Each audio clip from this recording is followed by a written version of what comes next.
नमस्कार। हमारे channel Hindu rituals में आपका स्वागत है। स्वर्ग और नर्क की मान्यता क्यों है? वेद पुराण और धार्मिक ग्रंथों के मतानुसार पृथ्वीलोक कर्म भूमि है। इस कर्म भूमि पर मानव जैसा कर्म करेगा, चाहे वह पुण्यजन्य कर्म हो या पापजन्य, उसे मृत्यु के बाद वैसा ही फल प्राप्त होगा। अच्छा कर्म किए रहेगा तो अच्छा फल प्राप्त होगा, बुरा कर्म करेगा तो मृत्यु के बाद जीव की दुर्गति होगी। यह सब धर्म ग्रंथों की लिखी बातें हैं, जिस पर कुछ लोग तो विश्वास करते हैं और कुछ लोग विश्वास नहीं करते।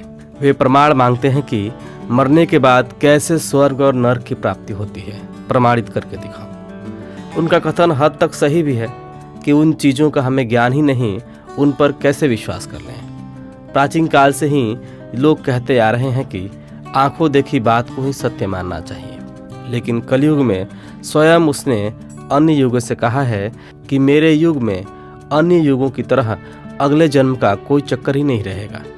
जो जैसा करेगा उसका तुरंत फल उसे प्राप्त होगा। स्वर्ग और नर्क मरने के बाद कैसा? जो फल होगा तुरंत मिलेगा।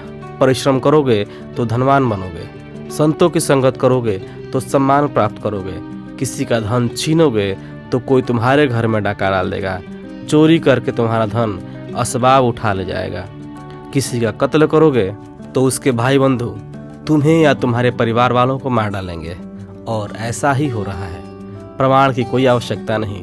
कलयुग का निर्णय सभी लोग अपनी आंखों से देख रहे हैं। कोई अल्प आयु में मर जाता है तो कोई रोग ग्रसित होकर, वेश्यागमन करने वाले अनेक रोगों से ग्रसित होकर एड़ियां घिस घिस कर मरते हैं। ऐसे ऐसे रोग उत्पन्न हो रहे हैं जिससे ग्रस्त इंसान प्रतिदिन मौत की कामना करता है, लेकिन मौत नहीं आती। ये सभी नर्क नहीं तो और क्या है?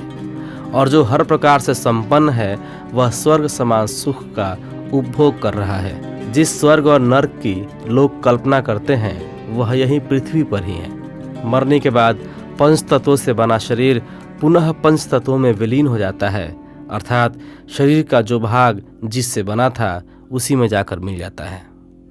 इसी प्रकार के अपडेट्स लेते रहने के लिए हमारे चैनल हिंदू रिचुअल्स को सब्सक्राइब करना और बेल आइकॉन को क्लिक करना ना भूलें।